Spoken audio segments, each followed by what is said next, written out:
এখন পর্যন্ত শ্রমিকদের প্রতি বছর তার ন্যায্য অধিকারের জন্য যুদ্ধ করা লাগে, মিছিল করা লাগে, জীবন দেওয়া লাগে, মার খাওয়া লাগে, গুলি খাওয়া লাগে, অত্যাচার নির্যাতন সহ্য করতে হয় প্রতি বছর। ঠিক এমনিভাবেই শ্রমিকরা তারা যে পরিমাণ পরিশ্রম করে সে পরিমাণ অধিকার তারা পায় না।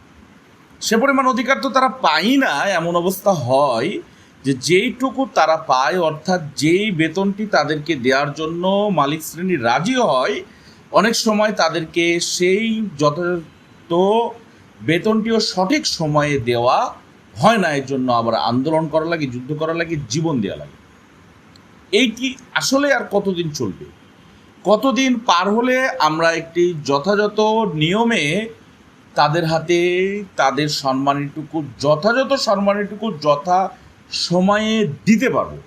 আল্লাহ রাসূলের সে হাদিসের মতো যে শ্রমিকের গায়ের ঘাম শুকানোর আগেই তাদেরকে তাদের পারিশ্রমিকটি দিয়ে দাও, সেই হাদিসটি আমরা কবে পালন করতে পারব?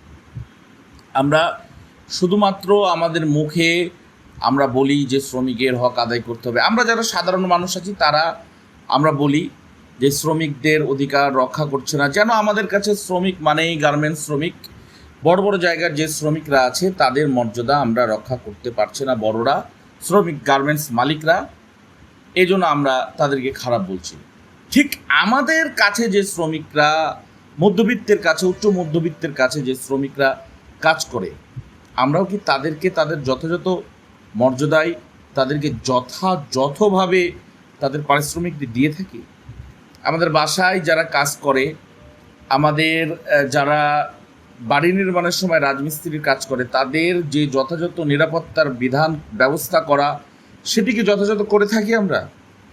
তারপরে তারা যে যথাযথভাবে তাদের যতটুকু পারিশ্রমিক হওয়া উচিত সে ব্যাপারে আমরা কি ততটা সচেতন? তারপরে আমাদের বাসার যে দারোয়ান আছে তার যথাযথ পারিশ্রমিকের ব্যাপারে কি আমরা সচেতন? তার পরিবার কেমন যাচ্ছে সে ব্যাপারে কি আমরা সচেতন? সে কি খায় সে ব্যাপারে কি আমরা সচেতন হতে পারি?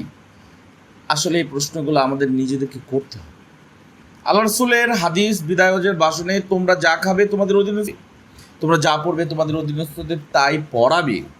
আমরা কি আমাদের বাসায় যে মহিলা কাজ করে, যে মহিলা আমাদের সাহায্য সহযোগিতা করে, তার বাসায় সে কি খাচ্ছে, সে দুপুরে কী দিয়ে ভাত খেয়েছে, এই বিষয়গুলি কি আমরা খোঁজ নিয়েছি? সে আসলে খেয়ে আছে কিনা, সে আসলেও তার বাসায় রাত্রিবেলা খাবার আছে কিনা, যাকে আমরা খাবারে চুক্তিবদ্ধ করি তাকে কি আমরা যথাযথ খাবারটি, আমরা যেটা খাই সেটা সবাই আমরা কি সেই খাবারটি তাকে দেই? আমাদের বাসার যে মিষ্টিটা একটু নষ্ট হয়ে যায়, খারাপ হতে লাগে, সেই মিষ্টিটা আমরা কাজের মেয়ের হাতে ধরাই দিই, সে মিষ্টিটা সে নিয়ে চলে যায়। মিষ্টিটা যখন সে খেতে যায় তখন সে বুঝতে পারে যে মিষ্টিটা একটু খারাপ হয়ে গেছে। আপনার কি মনে হয় না যে সে মিষ্টিটা সে খারাপ হয়ে গেছে, সে বুঝতে পারেনি? আপনার কি মনে হয় যে সে বুঝতে পেরে সে কষ্ট পায়নি? অবশ্যই সে কষ্ট পেয়েছে। যার কারণে আমরা যেটা খাবো, আমরা যে ভালো অবস্থায় যেটা খাবো, আমরা যে পরনের কাপড় যেটা পরবো, সেই কাপড়টা আমরা তাদের হাতে অবশ্যই পৌঁছে দিব। তারা যদি ভালো খেতে পায় না পায়, আমরা তাদেরকে তাদের খাওয়ারের ব্যবস্থা করার চেষ্টা করব। আমরা আমাদের যারা আমাদের কাছে খাবারের চুক্তিবদ্ধ আছে তাদেরকে আমরা যথাযথ খাবারটা প্রদান করব। তাদের পোশাকের ব্যাপারে আমরা যথাযথভাবে খোঁজ খবর নিব, তাদের হাতে আমাদের সামর্থ্য অনুসারে আমরা পোশাক পৌঁছে দেওয়ার চেষ্টা করব ইনশাআল্লাহ। তাই আসুন আমরা আমাদের নিয়ন্ত্রণে যে শ্রমিকরা কাজ করে তাদের প্রতিও আমরা যথাযথভাবে সেই দায়িত্ব পালন করার চেষ্টা করি। পরিবর্তন নিজের ঘর থেকে নিয়ে আসি, পরিবর্তন আমি শুরু করি।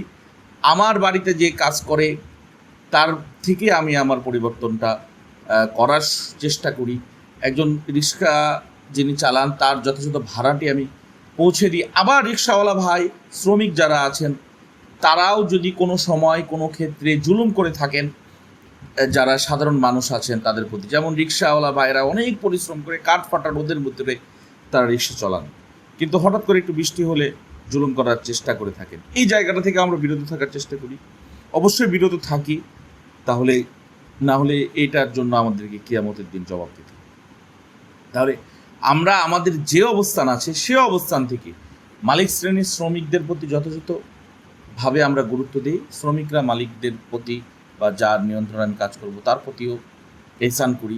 আমরা সকলে মিলে মালিক শ্রেণীর সুসম্পর্ক বজায় রেখে সকলের প্রতি এহসানের মাধ্যমে আমরা একটি সুন্দর সমাজ গড়ে তুলি। সর্বোপরি শ্রমিকদের প্রতি অবশ্যই আমরা যেন কোনো প্রকার জুলুম নির্যাতনের মাঝে না যাই সেই আশাবাদ ব্যক্ত করছি। সকলকে অসংখ্য ধন্যবাদ। আবারও কথা হবে ইনশাআল্লাহ। আসসালামু আলাইকুম।